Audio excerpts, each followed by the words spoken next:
meeting, I'm seeing you first time, of course, virtually. At that time, we had the luxury of seeing each other physically. Yes, sir. Thank you very much for inviting me. No, I must thank both of you. You see the number of registrations, number of inquisitions, and all these things. So the topic and both of you, and particularly in association with the FEDAI, what we did, I think as rightly said by Mr. Sabnambis, this market volatility has added to the interest. Yes, sir. So, Yeah. I just want to check if you are able to hear me clearly. Yes, sir, we can hear you. We loud and clear. Siddhan Sahab, you can just speak a few words, let us see. Yes, I can also hear each one of you clearly. Yeah, by 18. Okay, sir. So I think we should start now. It's already 3 p.m. Right. Okay. Good afternoon, ladies and gentlemen, and a very warm welcome today for the session, a joint webinar held, hosted jointly by Indian Institute of Banking and Finance and Foreign Exchange Dealers Association of India. So my name is Preetham and I will be your host today. So they say that an investment in knowledge, it pays the highest ROI, especially if that knowledge concerns the knowledge of the markets. And that's what exactly we will be talking about in the next 1.5 hours, wherein we have two of the best minds of the industry today to share their insights about the topic INR in 2022-23.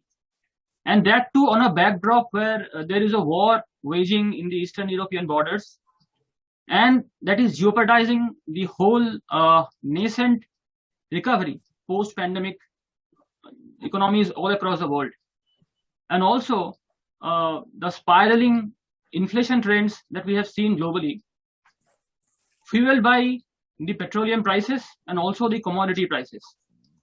So the topic gets even more interesting. So I take this opportunity to welcome all our distinguished guests. First and foremost, two of our speakers, Mr. Madan Sabnambis and Mr. Neeraj Gambhir. And also I welcome Mr. Biswaketan Das, CEO, IIBF. I welcome Dr. S. Muralidharan, Director Academics, IIBF. I welcome Mr. Ashwini Sindhwani, CE of FEDAI. And of course, for the introduction of our speakers today, I will have a separate time because that takes lots of accolades, right? So Mr. Madan Sabnambis is the chief economist of Bank of Baroda. He has been a corporate economist for about 35 years and has worked with erstwhile ICICI Limited, ICICI Bank, L&T, NCDEX, and Care Ratings. He is a postgraduate in economics from Delhi School of Economics and have graduated in economics from St. Stephen's, Delhi. He has authored 5 books, the latest being Lockdown or Economic Destruction, and has over 2,500 articles written since 1988 on various business and daily newspapers. He is on the committee of SEBI and IIBF and have in the past headed the economics and business committees of BCCI and IMC. Our second speaker today, Mr. Neeraj Gambhir, is the Group Executive, Treasury Markets and Wholesale Banking Products of Axis Bank since May 2020. He has over 25 years of experience in the financial services industry with expertise in fixed income, foreign exchange, capital markets, structured finance, derivatives, risk management, and investment banking domain. Previously, he was the MD and head of fixed income for Nomura Holdings, India, where he set up and grew the fixed income business. Prior to that, he was the MD of Lehman Brothers India and an SGM and global head of structured finance and balance sheet management at ICICI Bank. Mr. Gambhir is a board member and former chairman of FIMDA. He had actually helped to establish the Clearing Corporation of India and was a nominee director of its board.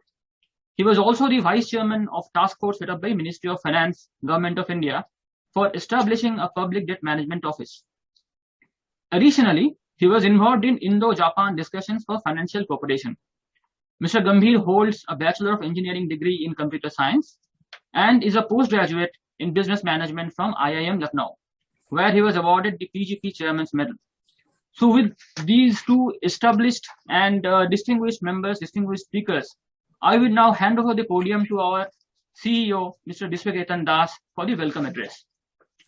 Over to you, sir. Yeah, thank you. Thank you for the introduction. Let me welcome first the participants. Today we have got overwhelming response to this series, member education series, which is being conducted in association with Foreign Exchange Dealers Association. In fact, I must thank Mr. Ashwini Sindhwani for his interest and finding a topic contemporary to the present scenario. I welcome all the participants here. It is being live streamed in Facebook as well as in YouTube. Many of them are also joining there. But let me first welcome the two speakers.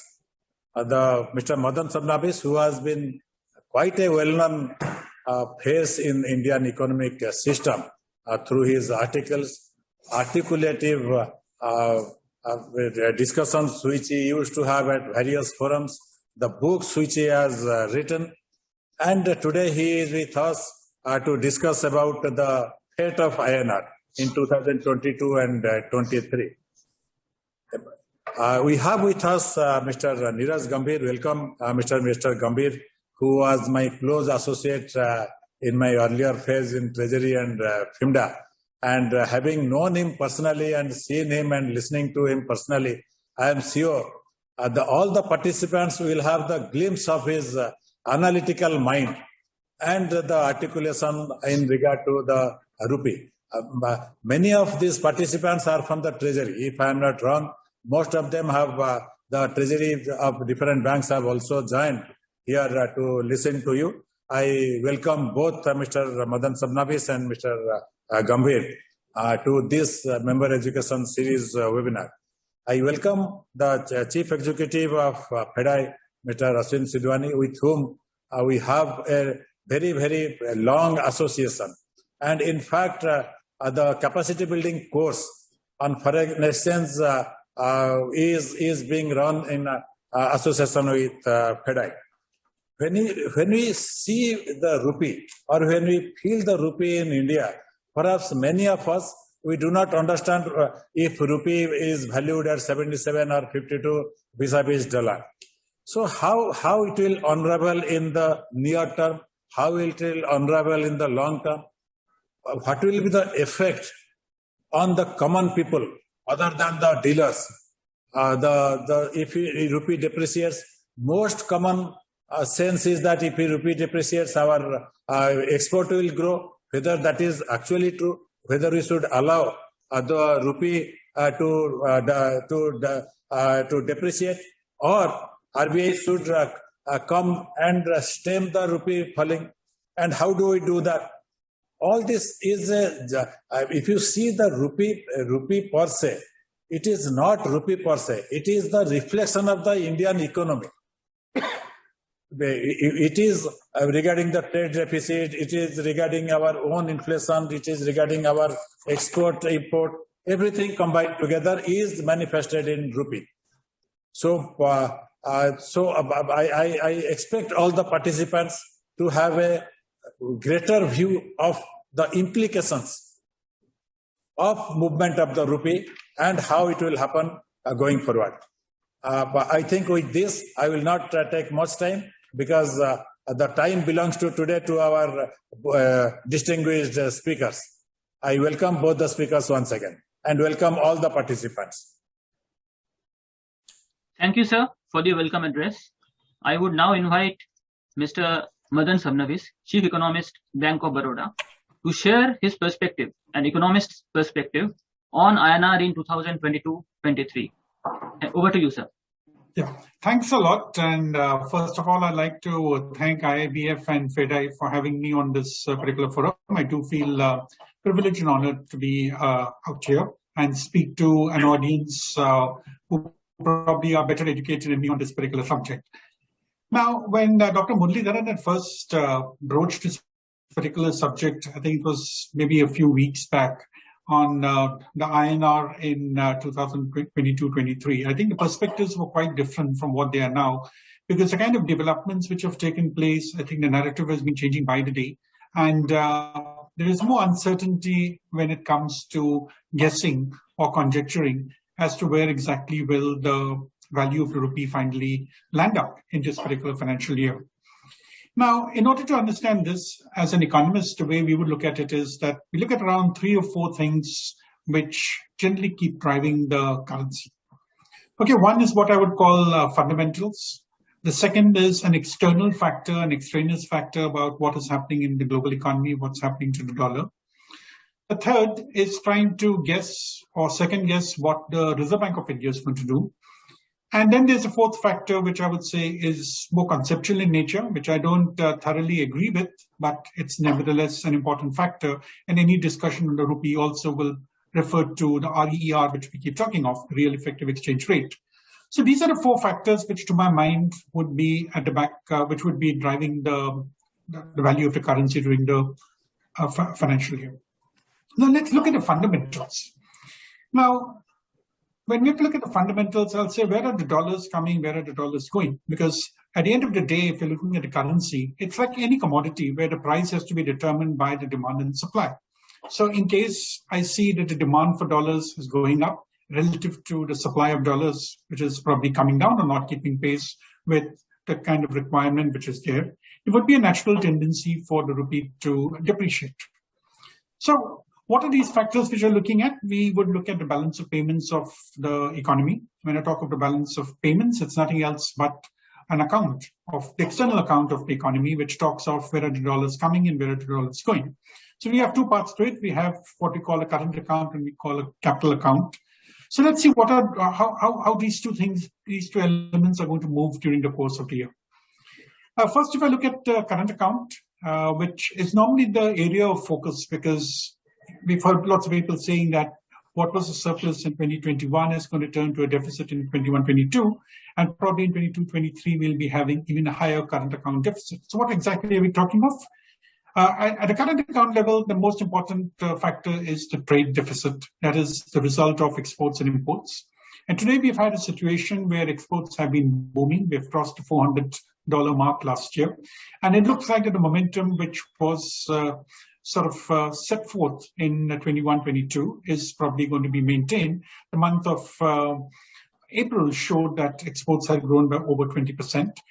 But the mirror image out here is that whenever exports grow, we also see that the imports keep increasing. And I think that's become a worry point for all of us.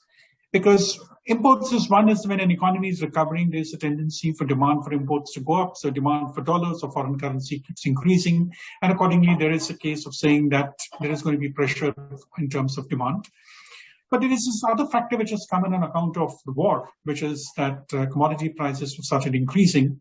And intuitively, one can see that when India or any country has a high trade deficit, last year it was in the region of around $200 billion.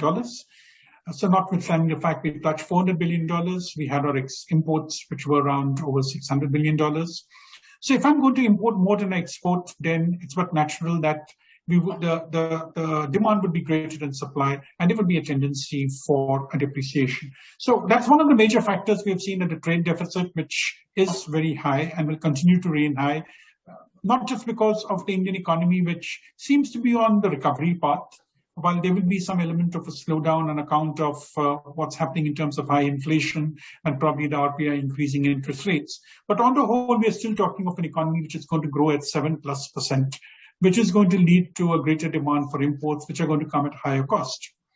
So when we have a high trade deficit, that itself is an alarm bell for the current account deficit, because if you look at the other elements, there are 2 elements which normally tend to be positive and would carry on to be positive, though we're not quite sure about what will be the acceleration in their growth. One is the software receipts and the other are remittances. So these 2 have typically provided something like $175 to $200 billion on an annual basis. Now, will this continue in the current financial year? Is of course a question, because when we're talking of some kind of a slowdown in the global economy, because the global economy is not going to do as well as we thought at the beginning of the year, primarily on account of the war. and the fact that most of the central banks are going to try and restrict the overall demand forces.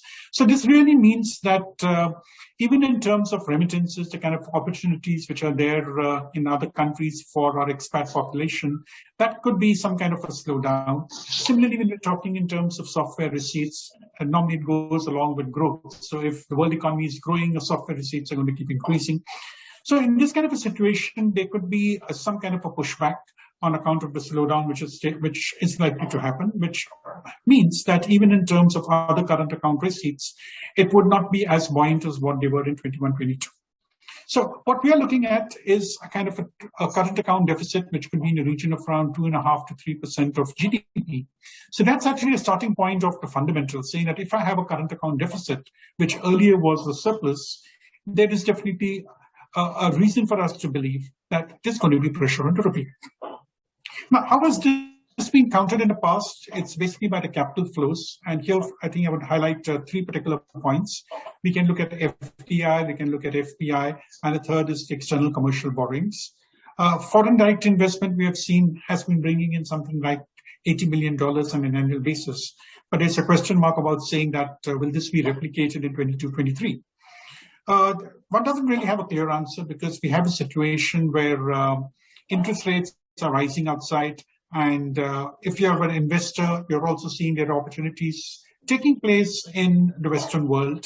So will there be a same kind of deployment of resources to the emerging markets?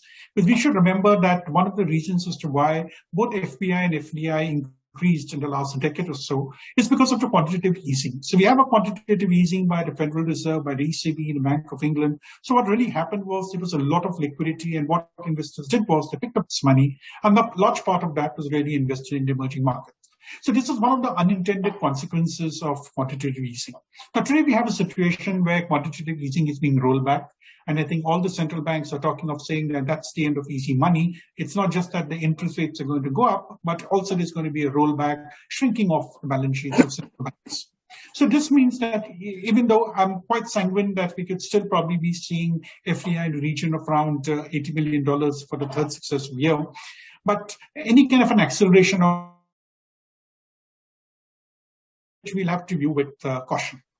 If I look at foreign portfolio investment, I think FPI has been very, very whimsical in the last few years, sometimes going positive in equity, sometimes positive in debt, sometimes negative in both. And currently the situation, it doesn't really look too bright. So we are still in the negative zone. Last year was negative. Year before last, in the pandemic year, it was positive, equity positive, debt negative. So I think the FPIs, which earlier could be relied upon to get something like $30 to $40 billion, would probably be in a negative territory. Why again? Because when you're talking of a situation where interest rates are rising in the West, and while one does expect the RBI to keep increasing interest rates further, but it may not be as aggressive as what we're seeing in the US, or probably even at a later stage by the ECB, which really means that investors may be looking at other destinations. They may not be looking at the emerging markets, or if they're looking at the emerging market like India, they'll be weighing it with what are the interest rates in the other kind of in other economies, and accordingly take a call on it. So with FDI to be more or less stable, FPI whimsical, probably negative, at best possible case, maybe marginally positive. I think two particular elements are not going to be too favorable. The third thing would, of course, be ECBs. Now, in the past, we have seen that Indian companies have been fairly aggressive in terms of borrowing through the ECB route. We have gotten around $30-40 billion at the best of times. Now, will this be replicated? Big question mark again, because with interest rates rising overseas, domestic interest rates are also going to increase, but may not be to the same extent. The kind of an advantage which one had in terms of borrowing from the external commercial borrowings market may not really be there in this current financial year. And add to this kind of a chicken and egg situation when the rupee is volatile, interest rates are high overseas, the exchange rate risk will also increase. So are companies willing to borrow and take that kind of a hedging position? Hedging costs may not be too favorable at this point of time.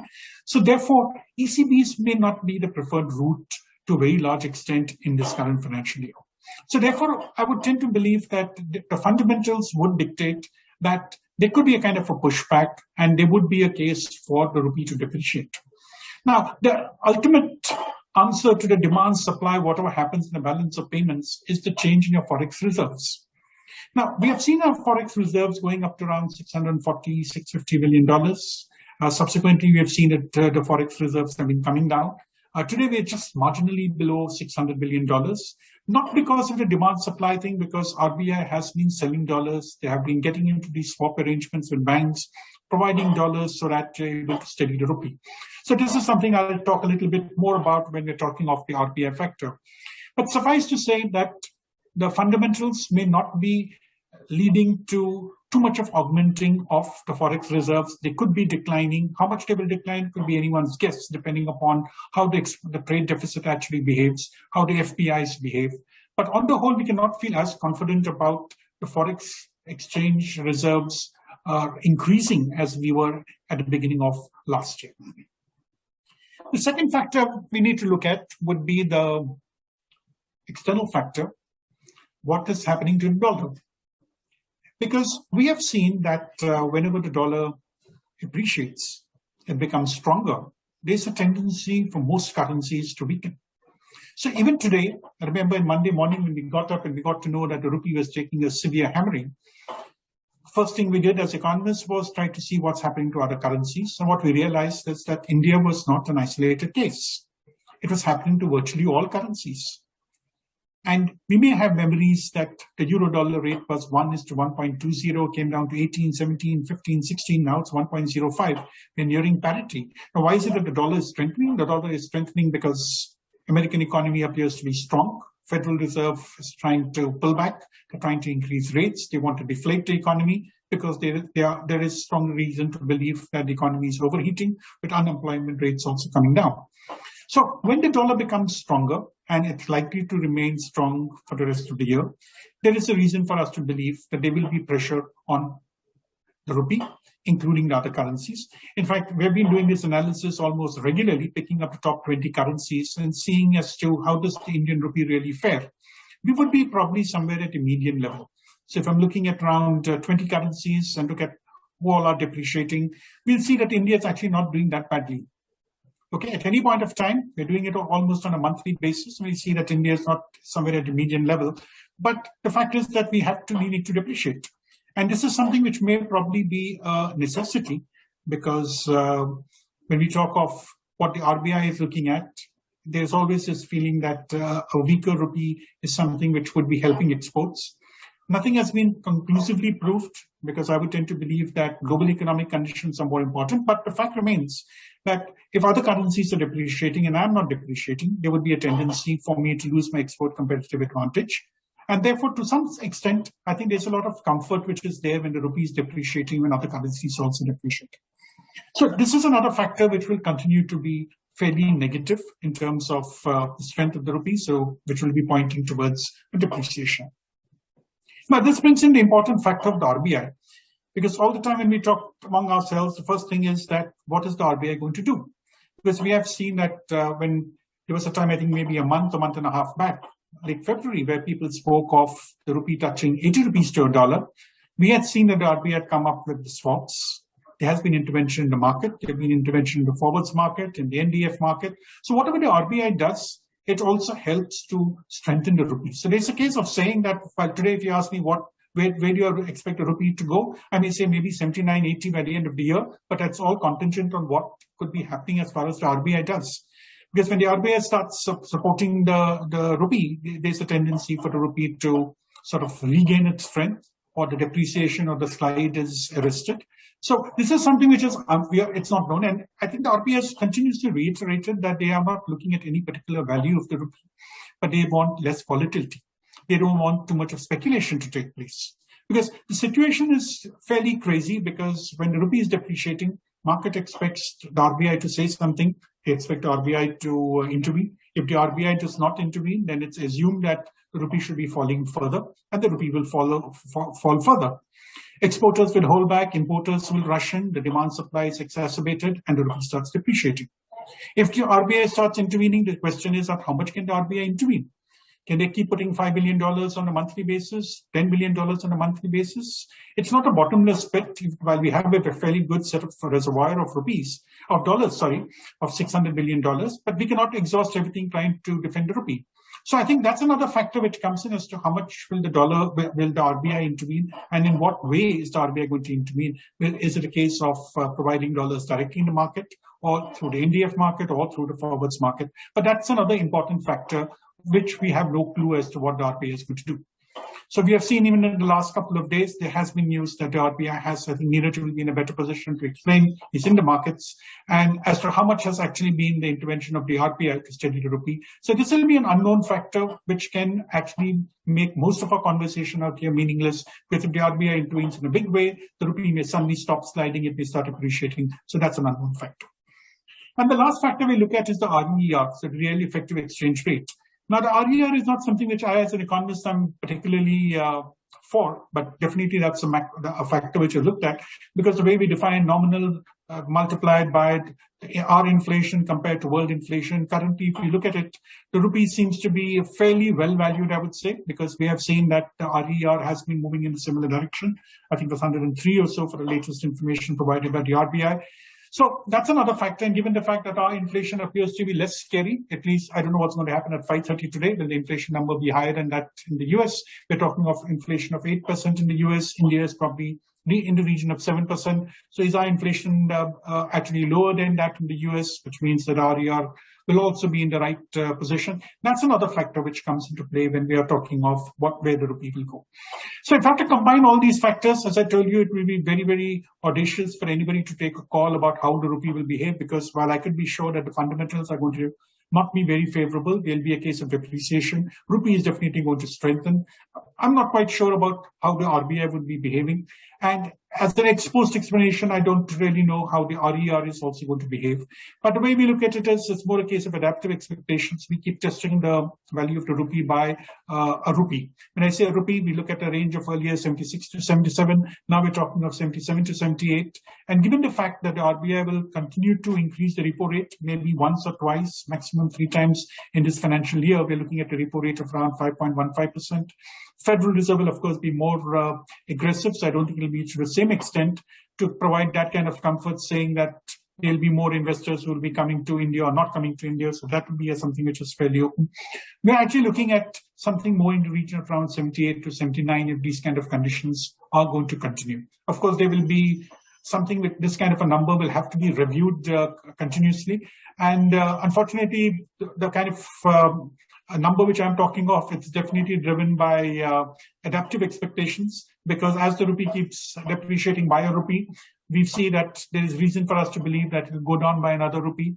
But of course, if conditions change, the war comes to an end, crude oil price rolls back, I think this entire scenario will change. And we may also have to we'll also have to revisit the forecast. But as of now, I think 77, 78 seems to be a reality, and not something which is going to be rolled back very soon. So we can probably push it up by another rupee towards 78, 79.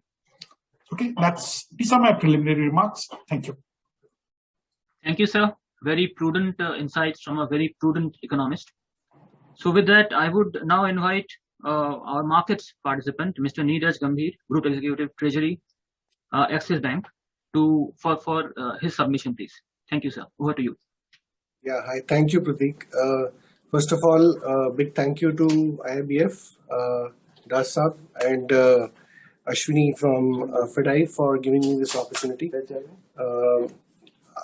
It's really a pleasure to be here, a privilege to be here and talking to the market participants.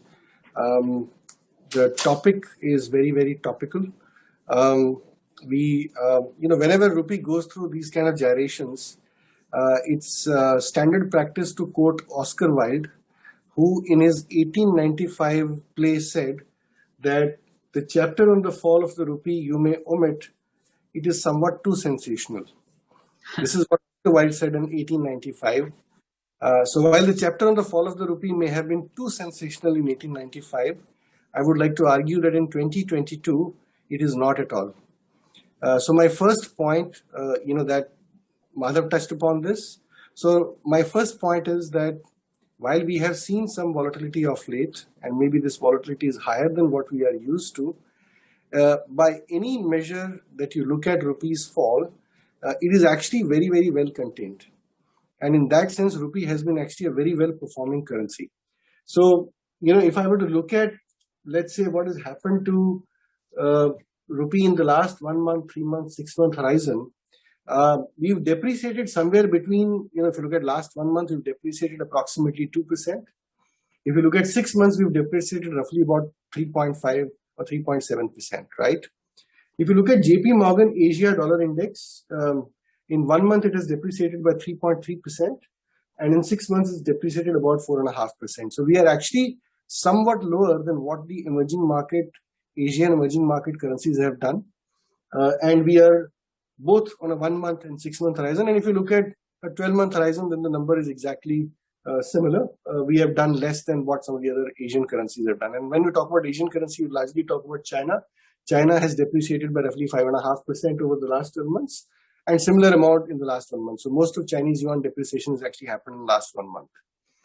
If you compare us with some of the other, emerging market, economies like Brazilian real, which is depreciated by roughly 9% over the last 1 month. South African rand is depreciated by roughly 10% over the last 1 month and 14.5% over the last 12 months. You realize that we're actually far too stronger than any of these economies. The other measure of volatility that we talk about is basically what the market is expecting, right? Which is the implied volatility in the options market. Now, whenever rupee goes through these gyrations, you look at the implied volatility in options market, and you basically compare the implied volatility across various currencies. Even on that measure, if you look at implied volatility, say for example, 3 month implied volatility currently is about it's about 7%. Whereas if you look at any other major currency, even some of the majors like Japanese yen and euro, even these currencies have a far higher, approximately 2 points higher implied volatility than where we are. So on a forward-looking basis, also the markets are not expecting rupee to be more volatile than what some of these bigger currencies or major currencies have done. Part of the reason this happens in rupee is because we are a managed currency, and we have the central bank who is there in the market to participate on both sides, and that participation on both sides is, while theoretically is designed to make sure that there isn't too much volatility, the realized volatility kind of reflects that outcome. What this does is basically, whenever there are large inflows into the economy, you will see the buildup of the reserves. And whenever there are outflows from the economy, whether it's driven by current account or whether it's driven by capital account, you will see that the reserves are being used up. So in that sense, if you think about this, reserves are nothing but a cushioning factor. It's just the inventory that the central bank is using to manage the flows in the economy. And Reserve Bank has been actually pretty active participant in that sense. Again, I'm probably going to repeat a few points that Madan talked about, which is on a fundamental basis, all factors are pointing towards weakness on the external front, whether it is the increased trade deficit because of higher crude oil prices. And as a large crude oil importing country, we do pay a lot of dollars to buy the crude. Whether it is because of the fact that we are now having a lot more electronic imports, right, over a period of time, and that's added to the amount of imports that we are doing. All of these factors, higher trade deficit, should point towards weaker rupee. Our forecast of FY23 current account deficit, which takes into account both the trade deficit as well as the remittances and services exports, is roughly 3.5% of GDP. So we are actually forecasting a far higher current account deficit this year as compared to roughly 1.5% of current account deficit of last year. Historically, India has had less than 2%. On an average, we've had less than 2% current account deficit. And so this year is going to be a bit on the higher side as compared to our historical ranges. And I think that is kind of reflecting in the market. We also have an added situation where because of the fact that we are in a global monetary policy tightening cycle, we are seeing outflows, portfolio outflows. I would guess after a long gap, we are seeing such sizable portfolio outflows. I think the estimate is somewhere close to $22 billion so far over the last, I think, 12 odd months or so. And these are sizable portfolio outflows. In the previous cycle, this size of outflows would have resulted in a massive impact on the currency. But if you see in this round, we have not seen these size of portfolio outflows having any impact because effectively the central bank has used its reserves to cushion the outflows and cushion the market away from the impact of these outflows. So that's the second aspect. The third aspect, obviously, is the FDI. FDI continues to be strong. We might see a slightly lower FDI this year, but there are things like production-linked incentives and a whole host of other things which are going around in the real economy, which should effectively mean that the FDI flows will continue to be relatively robust and certainly much more robust than what we have seen about 5-7 years ago. What does all this mean from a balance of payments perspective? It basically means that unlike the last 2 to 3 years, this year we will see a deficit as far as the balance of payments is concerned, right? We will see a net negative. And our estimate of that net negative of balance of payments is closer to about $25 billion.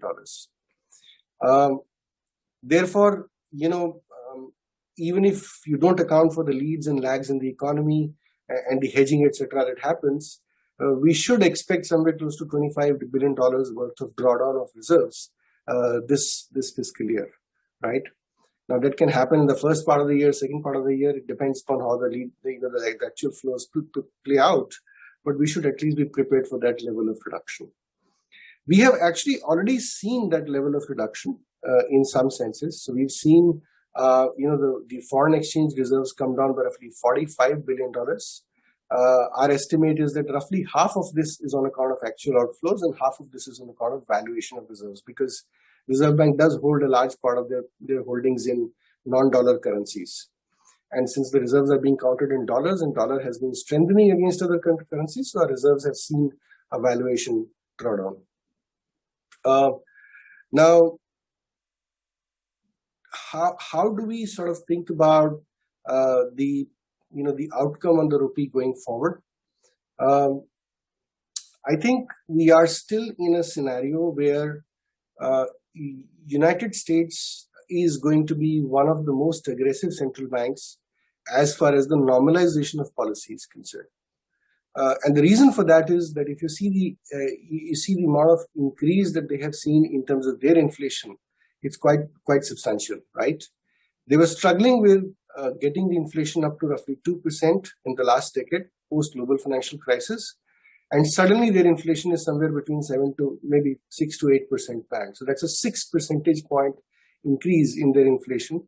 And while they characterize for the last full year the inflation as transitory, I think that characterization has undergone a dramatic change since March of this year.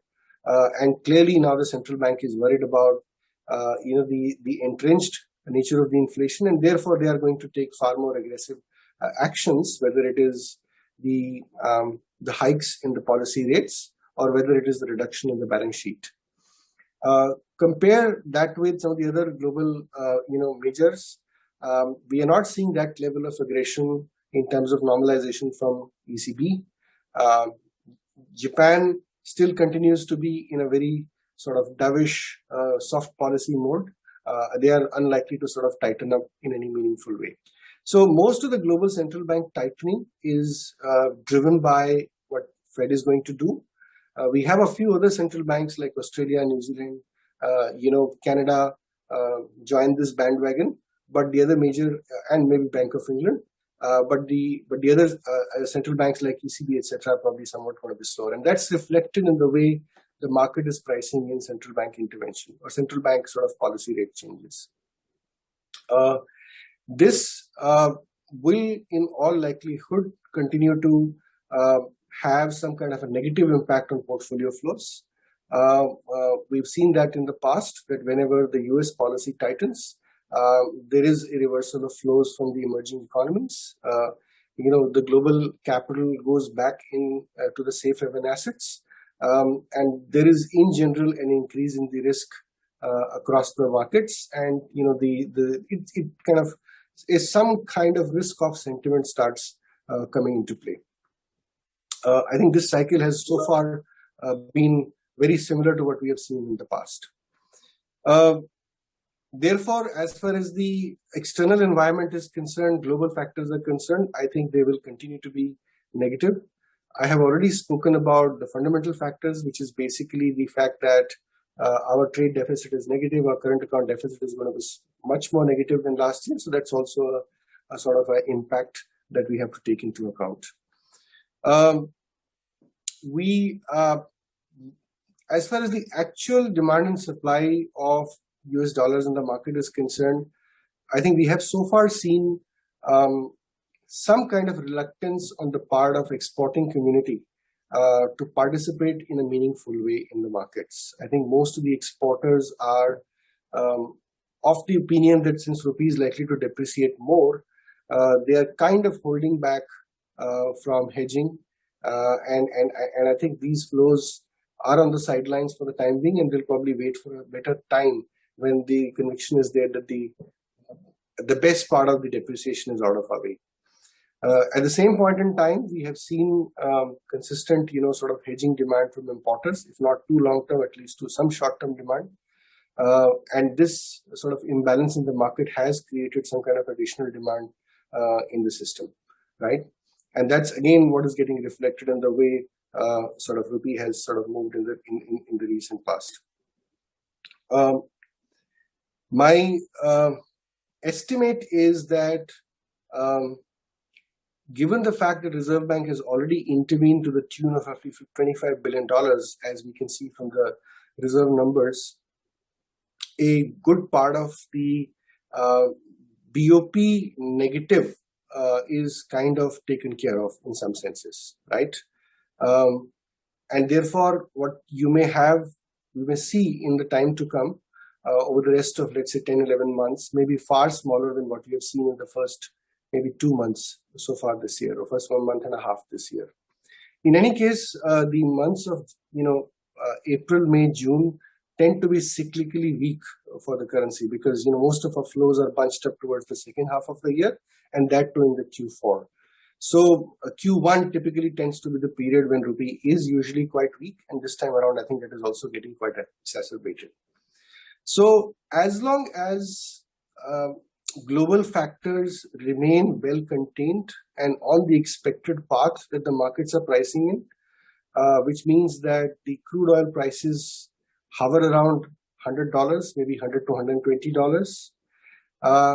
The monetary policy cycle, tightening path of US Fed is along the lines that the market is expecting, which is basically a 50 basis point hike over the next maybe 2 to 3 meetings, and a balance sheet runoff, which is already well advertised by the Fed, which is, at the peak, it will go up to about $1 trillion over the next 12 months.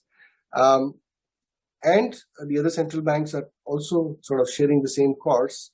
I don't think that we should see from here onwards a very significant amount of depreciation on the rupee, right? I do feel that expecting anything more than 4 to 5% of depreciation in a given year is quite a bit, and historically that has not been the case. I think that is kind of borne out in the kind of forward volatility estimates that we see from the option markets. Even a 12-month vol in India is about 6%. So that's in the same ballpark. So I would think that, after we have seen the level of depreciation that we have seen, after some time when the market has settled down, we could see a very well contained path of the rupee. And therefore, I wouldn't expect us to depreciate too much. In any case, I think Q3 and Q4 tend to be far better periods for rupee because the flows actually resume in a bigger way during that period. Having said that, I think we are in a very uncertain time. We are in the midst of a war. There are very strong factors globally which are at play. One factor that I would like to call out is that we haven't seen this level of quantitative tightening ever in the past. While in, I think, 2015, Fed did some bit of quantitative tightening, but it wasn't of this scale. What are going to be the effects of quantitative tightening on the markets remains to be seen. So it is quite likely that we might see increased volatility as the actual balance sheet reduction of the Fed plays out, right?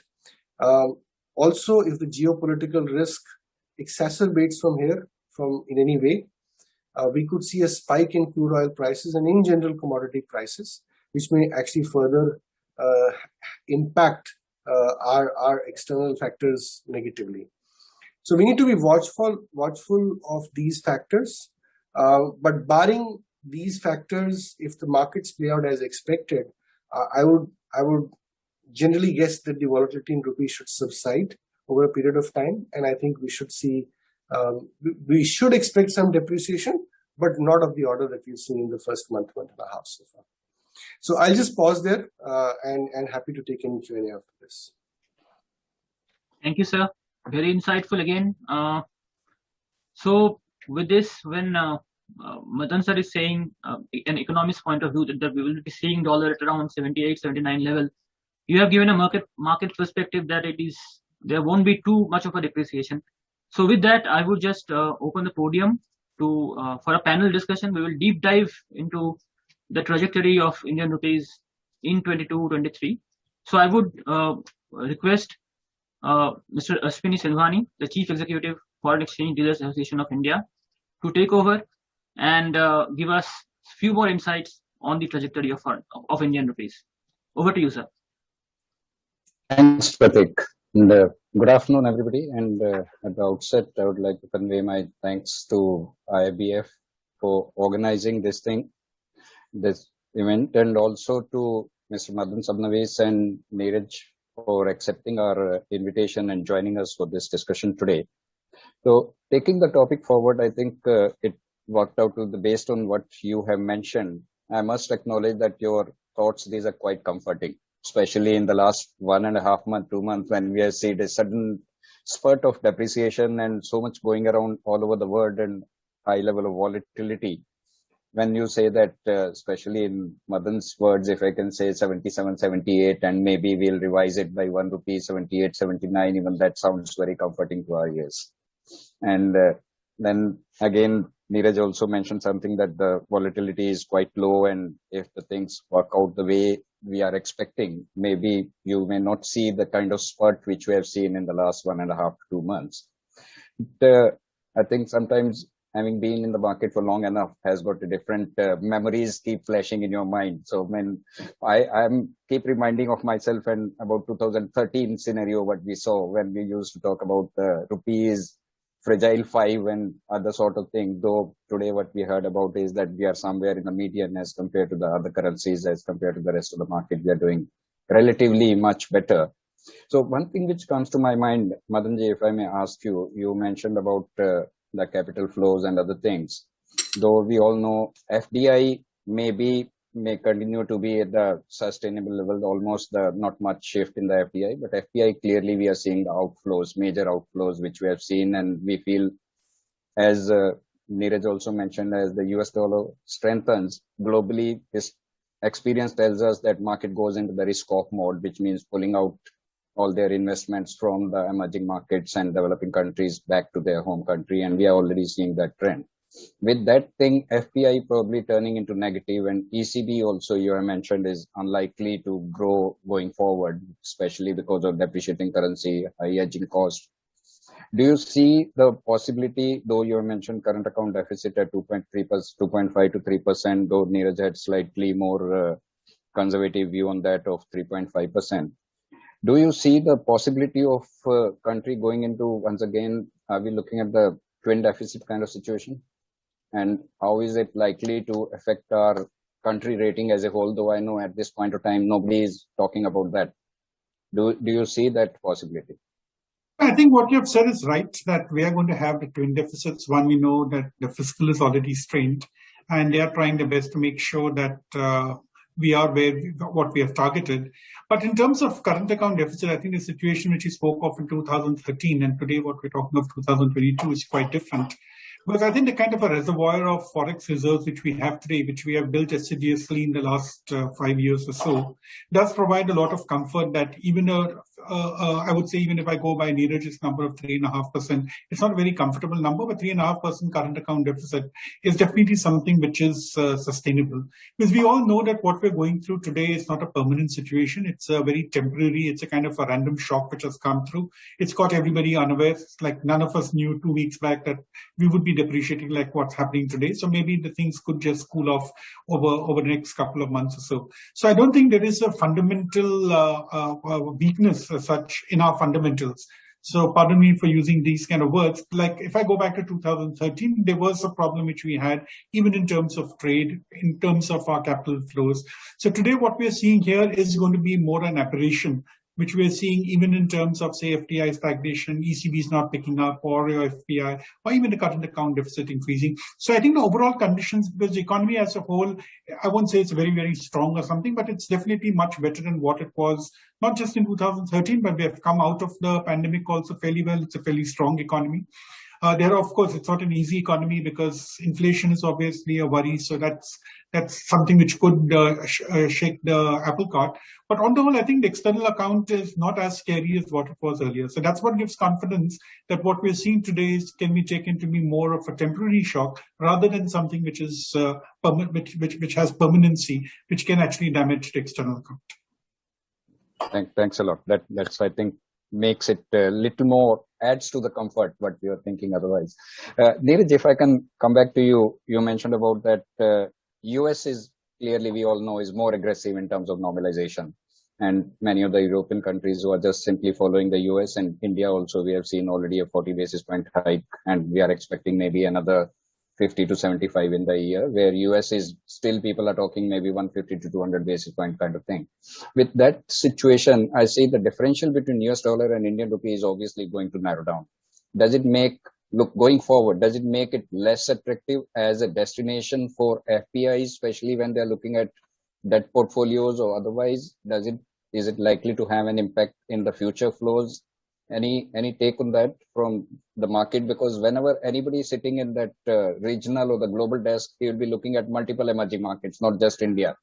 How does India fare vis-a-vis the other economies or the markets where we compete for these kind of investment and the flows? Any view on that? Any feel you are getting on this? Yeah, so I think what I would like to argue is that if you look at US bond market yields, they have already reacted quite sharply to the readjustment that is going to happen as far as their policy rates is concerned, right? We've moved from roughly 140, 150 to 3% handle, right? We're slightly below 3% right now, but we did touch slightly above 3% and we've come off. So we are around, let's say, 280 to 90 to 3% level. And on the domestic 10-year bond yield, we are at around 7.5 right now, so say somewhere between 7.25 to 7.5. So we are at about 425 basis points differential. Right? Depending upon which day you look at it, you could be somewhere between 425 to 450 basis point differential between the onshore bond yields and the US dollar bond yields. That's the kind of historical norm. It's not widened in a significant way. Or rather, it's not compressed in a significant way for us to start worrying about the fact that the differential is something that will motivate people to go, to prefer US dollar investments more over the fixed income, India bonds. So I think we need to continue to watch this, but at the moment, I can't think of that as the reason. You will then probably extend the argument to say that then why haven't we seen FPI flows into fixed income markets, right? I think that the rationale for that is quite clear. One is that as the global inflation cycle was playing out, I think there was this whole, expectation that the market has that the Fed will need to pivot in a big way. that pivot has materialized. I think over the last month and a half, that pivot has materialized. We've also seen Reserve Bank of India and MPC pivot, and that pivot is also materialized in a meaningful way. And that, to my mind, should add to the foreign investors' comfort that Indian Central Bank is also, after all, serious about inflation management, and they will not allow inflation to go out of the hand, which is a huge concern that the fixed income investors have globally. I think we need to just wait and watch a little bit longer for these things to settle down. I think we've had these pivots happen across the world in the last month and a half alone, right? So it's too fresh. I think the markets need to settle down. They need to absorb these pivots. They need to understand how far the central banks will go in terms of their policy actions, and what is going to be the impact of these policy actions on the underlying economic, parameters, particularly on growth. And I think I would only once these things have been internalized, I would see some kind of a reversal of flows. Investors have been sidelines as far as Indian markets are concerned, but I do expect that the attractiveness of the market will, come back once these things have been internalized and the markets have settled down. Okay, thank you. One more thing which came to my mind while going through that talk of yours, we both have talked about that current reserves, which are much more comfortable than what we used to have earlier, and maybe the quality of reserves also is much better than what we had seen historically. And we talked about that in the last few weeks, reserves have dropped by something around $40 to $50 billion, and maybe part of that is because of intervention and part because of revaluation of the currencies. So one thing more besides the reserves which comes to my mind is today, in the past 2 years, the kind of changes and the relaxations what central bank has brought into the country. Now our market is much more well integrated with the global markets, especially if you look at dollar rupee also. If I say now access to the NDF market is there, which earlier was not there.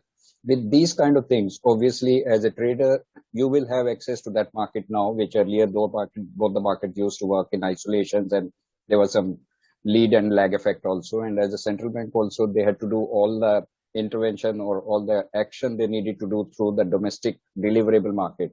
Now everybody has got access to that market. And in fact, about some of the newspaper reports, they were also speculating. I don't know, nobody will be in a position to confirm or deny that maybe the central bank has been using either the futures market or even the NDF market for the intervention purposes, as a result of which our reserves are not showing the actual level of intervention. Any take on that? How this integration is helping manage the volatility much better, or helping the country economy, maybe for the markets behave in a much more mature and stable manner, keeping the volatility low? Or any views on that? Any take on that? Both of you, I would like to hear from you. Neeraj first. I think I'll completely agree with you that this has been a very positive development as far as the management of currency volatility is concerned, right? I'd like to argue that the fact that today there is a linkage that has been established between the NDF market and the domestic market by permitting the domestic banks to participate in the NDF market has ensured that the volatility is well contained. Otherwise, what used to happen in the past was that whenever there was a dollar strength, EM currencies used to come under pressure, you would see the implied valuation, or rather the implied spot rate in the NDF market would trade at about somewhere close to 10, 15, 20 paisa differential in the very front end of the curve, right? So you would have 1 month trading at 15, 20 paisa differential over the onshore rate. Now that even in the most volatile times, we've seen the differential barely budge, right? It's at most of the days is actually zero. So effectively, this has reduced the spread that offshore market used to have over the onshore market. And we know in the past that that spread used to act as a self-reinforcing mechanism. So most of the Indian traders would walk into the dealing rooms at 9 o'clock in the morning, look at what's happened in the NDF, how much is NDF trading away from the spot, and then that would sort of set the tone for the day. Today, you don't do that, right? Because the NDF market is very, very close to where the domestic onshore market is, right? So that has reduced the self-reinforcing behavior that used to come into play earlier. It has also, as you mentioned, there has been speculation in the media that it has also given the central bank tools to intervene in the market, multiple markets, and have different sort of strategies of the intervention and make sure that there is a optimized outcome of these interventions. Remember, participation in the currency futures market and the NDF market does not draw down reserves, right? So it's also a reserves efficient, quote unquote, a reserves efficient strategy of intervention. So I would like to argue that it has increased the flexibility, it's increased the degrees of freedom. And as it has increased the degrees of freedom, I think the ability of the Reserve Bank to intervene has improved. And that's also probably getting reflected in the way the markets have behaved. Just to add to this, I would say that, I remember 2013, I think lots of us did feel that the blame was really in the NDF market. And it's saying, look, we have no control over the NDF market. So conditions in the domestic market were all going according to the plan which the RBI had. But then you say, look, something is happening in the NDF market, and that's what's really leading to this differential and then speculation which becomes self-fulfilling.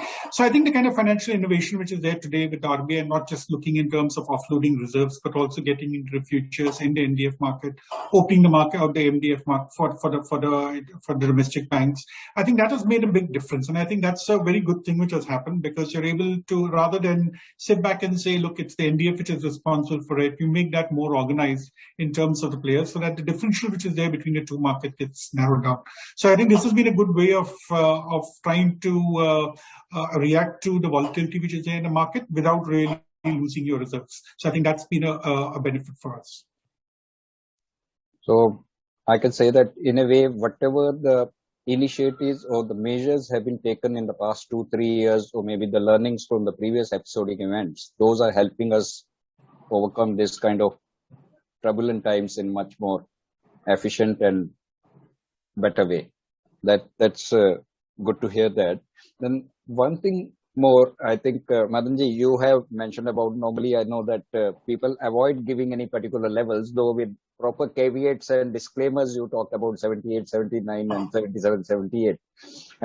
Neeraj, if I may ask you, as a trader, would you like to give a range where do you see that this is the level? We know RBI has been all along very clear that we are not targeting any level. We are only trying to curtail the volatility, which is their stated objective. That's very clear. But we all know that somewhere it becomes a pain point. If it goes beyond this, we as a country start suffering, though the export competitiveness is one point which people give, but we all know that's a very short-term relief, whereas on the imports, it hurts me more. On the inflation side, it hurts me more. So somewhere it becomes really unbearable, beyond which we can't let it go. Or would you like to guess something like that? Like to comment on that, please? I mean, when it comes to forward forecasts, I think I always go by the forward curve, right? And my arguments always have been that there is a forward curve out there, which all of us trade. As long as rupee that forward curve gets materialized over a period of time, it should be okay, because then that forward curve materialization basically means that you're kind of neutral between hedging and not hedging, right? The moment the rupee volatility or rupee sort of depreciation exceeds that forward curve, right, that's when the problem sort of starts happening. So while people put an absolute number like Madan did, I would say that I would watch out to see whether the forward curve is materialized or not, or how far away do we trade from the forward curve over the next, let's say, 3 to 6 months time frame. I wouldn't want to put a number on it. I think everybody can compute it, but I would think that that's a good way to think about for any importer or exporter to hedge his flows, right? So if you're an importer and if you expect the rupee to trade beyond the forward curve, then please by all means go and hedge, and vice versa for the exporter. Thank you, but that's paying upfront premium is always the most difficult thing for our importers. As you also mentioned that importers are doing only the short-term hedges where exporters are holding it back. That had been the chronic problem in the market, and I think we'll continue living with that. It's nothing is going to change on that front. So one thing, Madanji, I'll come back to you on that. You have mentioned that again, coming back to being in the market all along, we people especially the frontline people, unlike economists, we are so stuck up with the absolute numbers. So I'm once again coming back to that. I hope you don't mind. So would you, if I say that for dollar rupee to trade back towards 76 in next 3 months time, what are the things, if it materializes, maybe you see the possibility of dollar rupee going back towards 76 or low? That kind in of fact, if the value is to go back to 76, I think what will have to change will be the fundamentals, because when we are talking in terms of the dollar strengthening, that is a given. That's going to continue for the rest of the year. So the external factor which is affecting the currency is not something over which we have any control. That will remain where it is. But that's not going to change. But however, if we are looking in terms of the war coming to an end, or the commodity price reversal taking place, the kind of a spiral which we have seen, and we see an improvement happening in terms of a current account deficit, and we probably end up closer towards 2.5% and 3% rather than the 3.5% which Neeraj spoke of, I think that will provide a lot of comfort. Similarly, I would tend to believe that there is, of course, a case of saying that my capital flows, especially on the FDI front, not so much on FPI, because as long as the Fed keeps increasing rates, there will be a tendency for the FPIs to remain negative as far as India is concerned. But there would be a case of saying that with normalcy returning to the world economy, to the world at large, there would also be a case of saying increase. So when my fundamentals increase and we see that the dollars are flowing in, then there could be a case of saying that the rupee will actually revert towards the direction of 76. Because the external factors, I don't think that's going to change. It's more or less given. So, and I'm also not quite sure how happy the RBI would be in case the rupee was to go towards 76 at a time when there would be depreciations happening as far as the competing nations are concerned. Maybe we'll see the intervention on the other side. But no, that's with that. I think now, Pratik, if you have any questions from the audience, would you like to take it up? In fact, just before we take it up, just to draw an analogy, what's happening in the money market. We have seen that RBI is increasing rates to make sure that cost of capital is higher. You want to bring down inflation. And yesterday we read that the RBI is trying to go in for buyback of securities to provide liquidity to make sure that GSEC yields come down so that the government can borrow at a lower cost. So I think these kind of ambivalent kind of moves would be expected also in the forex market at some point in time. In fact, that reminds me of the economic trilemma. If you can give a little views on that, it is always a nightmare for any central bank to balance between these three glass balls: interest rate, exchange rate, and the capital flows. In the situation where we are today, what do you think? If it comes to something has to give in, what is your take? What would be the first one to be compromised? Hard question, actually. It's a very hard question to really answer. So where do we compromise? Because the capital flows coming in, yes, they are required. You cannot really stop them if they're coming in. So I think it will be a case of currency intervention more likely. Neeraj, any take on that? You're on mute, I think. Sorry, I think we're somewhat far from thinking about any sort of administrative measures to stem the volatility as yet, because two reasons. One is that it's a global phenomenon. It's the dollar strength and the commodity prices that is playing out. It's not a very idiosyncratic move as far as India is concerned, right? So if we step in with some kind of administrative measures at this stage, with it would kind of give us impression that we are kind of panicking, which we don't need to. Given the sufficiency of reserves, given the low size of external debt that we have, etc., I think I would think that the intervention will continue to be the preferred means of managing the volatility rather than administrative measures. Thanks a lot. I think that's very well put. Thanks, Aditya. Yeah, Pratik, would you like to take it up? I think there are a few questions. Pritam, you can read out. Yes, sir. Participants. First, I will start with the question raised by Mr. Amit Gupta. How do you see the turmoil in Sri Lanka? That is it really an economic slowdown as it is being presented, or is it a political move by the opposition group? I think I'm not sure whether this question pertains to this forum, but I'm open to anybody answering that question. Or rather, I would rephrase this like, say, the turmoil that is happening in Sri Lanka, that basically pertains to serious pressure on the foreign exchange reserve, right? But will you actually foresee such a scenario establishing in India? No, actually, no, because I think this is a pertinent question, because if you see, the crisis in Sri Lanka has happened primarily on account of a total collapse of the balance of payments. So in fact, if my memory goes back to when I just started my career, it was in the early 90s, when we did have a problem on balance of payments, when we went in for economic reform. So this situation is quite analogous to that. And Lanka is a different kind of a country which is heavily dependent on imports, heavily dependent on aid. So I think that's why we have had the situation. Because a country like India, where we are generally self-sufficient, I would say we are probably dependent, if you leave out things like crude oil. Otherwise, if you look at, most of the goods are actually being produced in India. We are not in a situation where we will collapse. So therefore, I think we cannot really draw such a parallel. I think India is very, very much different from what's happening in Lanka. Lanka is a much smaller economy, fully dependent on the external world. So when your dollar reserves come down, then you really have a problem. So we can't compare 600 billion with, say, the 50 billion which they have defaulted on their debt. I think that may not be right. That's very assuring, sir. Next question that comes, it comes from Mrs. Gayatri Harikrishna. So she is asking, do you foresee Fed Reserve to become less aggressive with rate hikes, provided the growth data being negative in the first quarter? That's what she's asking. Yeah, I think, there is obviously a market implied Fed tightening that is out there, which is currently speaking about 50 basis point hike in the next 3 meetings, if I'm not wrong. And there is obviously a dot plot based terminal rate that the market is thinking about.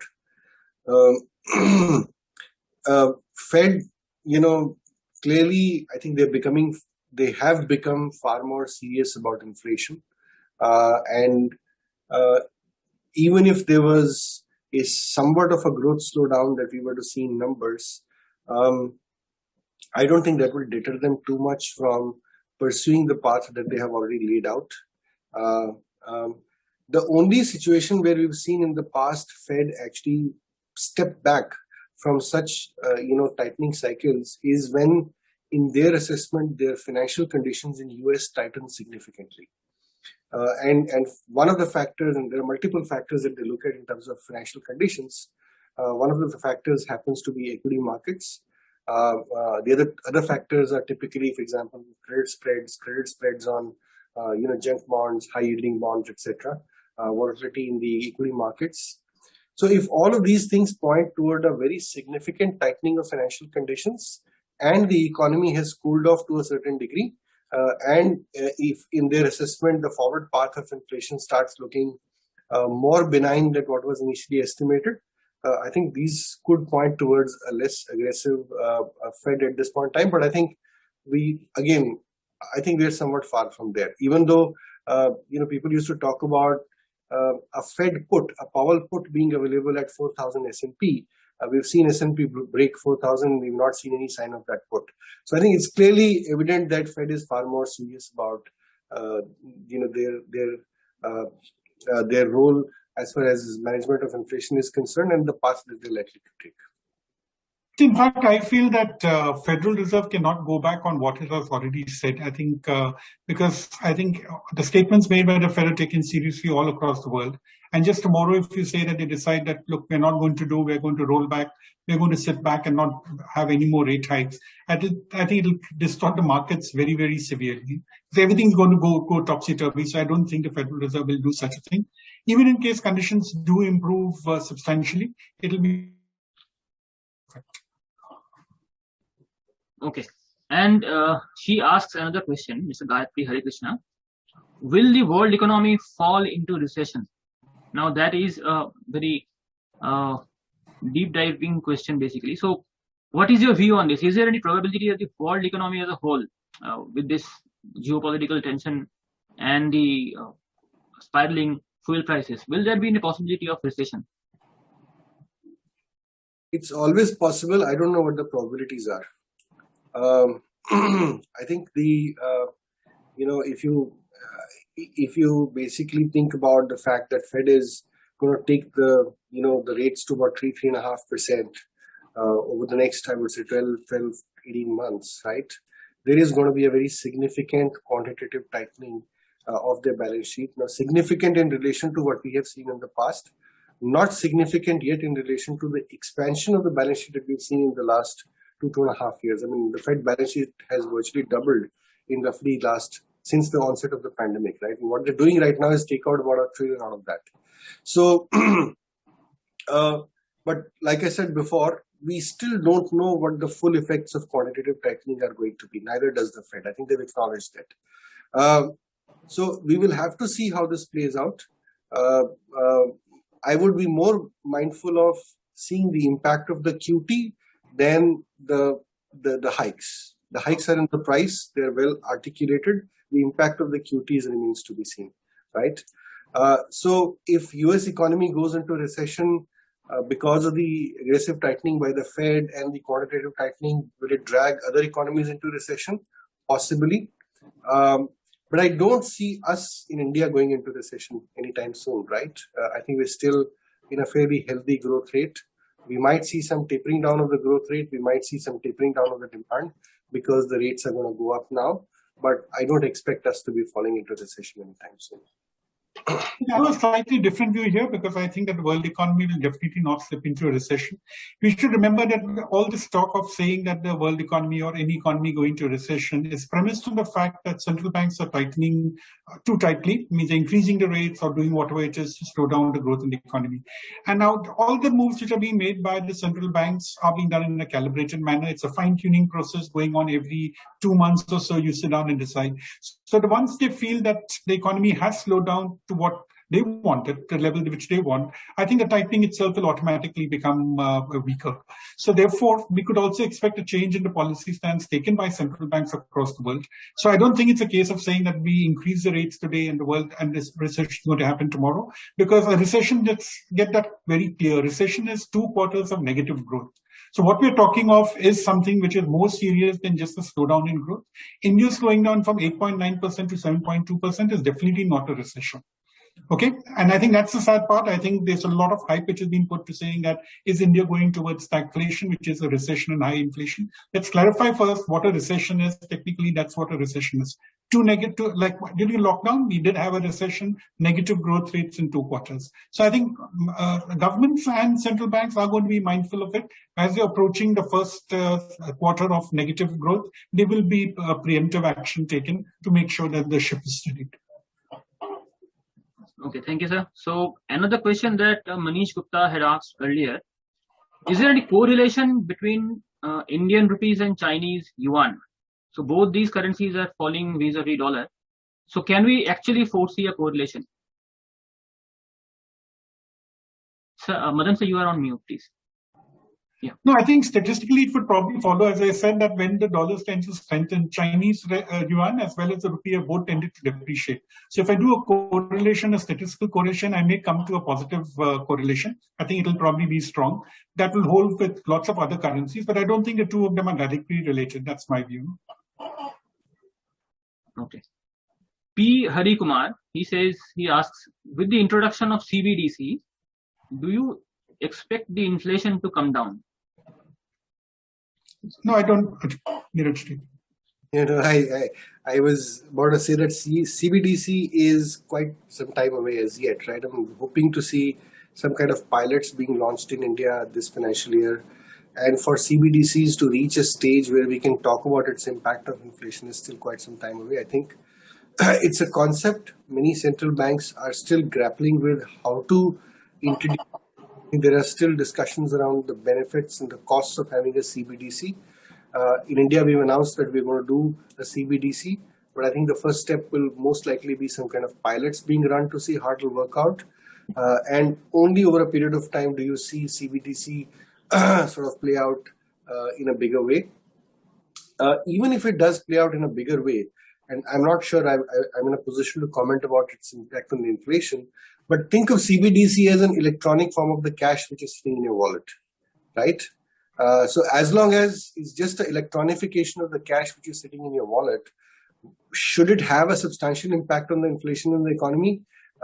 It's hard for me to say, but it looks a little difficult that it would have a big impact either ways on the inflation or inflationary expectations. I don't know, Madan, you have a different view on this? No, actually, I have exactly the same view. CBDC is nothing else but the rupees which I carry in my wallet. It's going to be in an electronic form. There's no reason why it should increase inflation or decrease inflation. Only to the extent that money is being controlled by the RBI at the moment it's CBDC, to the extent that there is black money which is circulating and leading to inflation. And we should remember one thing, that when black money leads to inflation, the fact that it's unaccounted, we'll never know that it's happening. So therefore, I think that we will not be having higher inflation on account of CBDC. Yeah, we also don't know how much will be the take-up. What is going to be the adoption, right? Because there are pluses and minuses of CBDC. Remember, CBDC by definition means lack of anonymity, right? Cash gives you anonymity. So we don't know what will be the extent of take-up. Okay, thank you, sir. I think the discussions have been so extensive that it almost covers all the questions that has been asked by the participants so far. So if there is any questions to be asked by anyone else, kindly raise your hand. I will enable the provision so that you can ask the questions yourself, please. Kindly raise your hand. I can see. In fact, there's an interesting thing which I can see on the screen is if the CBDC can be traded as crypto. No, the two of them are totally different. Okay? CBDC is going to be issued by Reserve Bank of India. It cannot be traded. It's just your currency. So it's not a crypto. So I can see Mr. Ashok Kumar Mittal raising his hand. So I have, if you can unmute and speak, Mr. Mittal. Yes, are you hearing me? You can ask your question. Yes, we can hear you. Sir, I have posted a question that India and Russia is forwarding ahead the rupee-ruble trade settlement. So how you see the impact on dollar? So India, Russia, rupee-ruble arrangement. Will that have any impact in the INR rate, sir? I don't think so. I think the rupee-ruble arrangement will help to make sure that whatever trade takes place between the two countries will take place in a smooth manner, because there are a number of companies which have exported to Russia and are waiting for payment. Similarly, we are importing oil from Russia, which will be probably paid in rubles. So it will be more a kind of a bilateral arrangement which takes place. I don't think it will have an impact on other currencies. Neeraj, you can have. I think I would like to caveat. I broadly agree with you, Madan, but I'd like to caveat that by saying that if our attempts to establish a rupee-ruble settled trade corridor with Russia is seen very negatively by the Western powers, right? And if it comes down to them, therefore, imposing some kind of sanctions on India, I see that as a low probability event. But under those circumstances, you could see some impact on dollar-rupee exchange rate. But barring that, I think the size of the trade per se should not be a factor. Okay. I can also see Mr. Ashok Triveni raising hand. If you can please unmute yourself and speak. Mr. Triveni? Okay. So if there is any other question, you can post it now. Okay, Mr. Kanhaiya Jha is speaking. For how many more months do you expect FPI outflows to continue from Indian market? The rate hikes from RBI and other central banks in the offer. Where do you see rupee in next 2 months? I think that question has more or less been discussed. So, Mr. Jha, I think it has been discussed. So, for benefit of everyone, we will just try to inform that the whole session that we had discussed so far, all the discussion will be put up in our YouTube page. So you can any given point of time you can access that and go back to the previous discussions. So with that, I think we have come to the end of our sessions, our question answer round. So now I would ask Dr. S. Muralidharan, Director Academics, to sum up and provide the vote of thanks. Over to you, sir.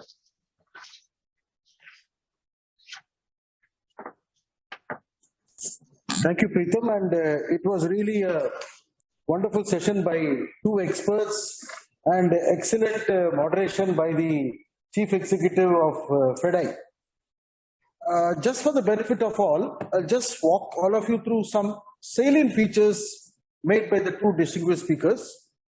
Mr. Madan Sabnawis based his speech or his views on basically four factors, namely fundamentals, external factors, what RBI is expected to do, and his thoughts on the real effective exchange rate. Speaking on the fundamentals, he said that the trade deficits are going to rise. If imports exceed rupee exports, the demand for the dollar will increase, leading to a depreciation in the rupee. If the current account deficit is around 3.5 to 4% of the GDP, again there will be pressure on the rupee. External commercial borrowings may not be the preferred route for Indian corporates to raise funds, and the pushbacks will also see the rupee depreciating going forward. So in his opinion, the rupee may settle around 78 to 79, not beyond that. Mr. Gambhir, he made a mention about when compared to other currencies of other emerging economies, rupees is a relatively better performing currency in terms of less volatility as compared to other currencies in the emerging markets. And in his opinion, the rupee may not be very volatile, but however, there are weaknesses on the external fronts due to which higher trade deficit will be there, is expected to be a reality, which in turn will weaken the rupee. He also said that the exports, the deficit will be around the exports presently, which is constituting about 3.5% of the GDP. The exporters are holding up on hedging as they expect rupee to depreciate further. So there will be some external pressures, and in his opinion, the Federal Reserve is going to be one of the most aggressive central banks in the world. And basically, what it does in the near future will be keenly watched by other countries, including that of India. And he also further elaborated that generally Q1, the rupee has been weaker, and in Q3 and Q4, it's better than the rupee. Basis the expert opinion of these two dignitaries, Mr. Ashok Sindwani very skillfully led to a moderation session we asked, wherein the questions which he asked flowed from the speeches given by the two dignitaries. And basic thing was that past learnings are helping us to better manage the current situation. And going forward, although there will be pressures on the rupee, but India is relatively a better managed economy. One of the main reasons is that we are self-sufficient, unlike some other smaller countries like Sri Lanka, which is witnessing a complete economic and political upheaval. So I think going 6 months down the line, we should see better performance on the Indian economy. With the pandemic, the effects of the pandemic weaning away, hopefully there will be no fourth wave.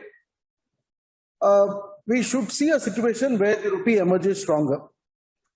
So basically, it was a wonderful session and a very contemporary topic, as all of you have suggested. And in this regard, I would like to place my sincere thanks to both CEO IIBF and the chief executives of FEDAI, who after quite a good discussion, we arrived at this topic, because we had shortlisted about 3 to 4 topics. And basis our discussions and with Mr. Madan Sabnawis and Mr. Neeraj Gambhir, we concentrated on this topic. And looking into the extent of registration which has happened, really it was a very thought-provoking session with some very intelligent questions being asked by the participants also. So going forward also, we will hold such joint webinars with FEDAI and other institutions. So on this occasion, I, on my personal behalf, on behalf of IIBF, would sincerely like to thank Mr. Madan Sabnawis, Chief Economist, Bank of Baroda, Mr. Neeraj Gambhir from Axis Bank, the Group Treasury Head of Axis Bank, Mr. Ashok Sindwani, Chief Executive FEDAI, my CEO, Mr. Biswaketan Das, and all the participants, and my colleagues, Preetham, who did a wonderful moderation session. And I would really thank all the participants for a very enlightening session. And as Preetham has said, the key takeaways of this will also be placed on the website. And the recording of the speeches given by the two distinguished speakers and the excellently moderated session by Mr. Sindwani will also be placed on our YouTube for greater dissemination at your own free will and at your own convenience. You can listen to them and it will certainly enhance our knowledge going forward. So thank you one and all for this session. Thank you. Thank you all. Thank you, sirs. Thank you. Thanks. Thanks, thank you, Mr. Sidwani. Thank you, sir. Thanks very So this much. brings us to the close of our session. Thank you all for your participation, and we'll look forward to your participation going forward also. Thank you. Thank you. Thank you.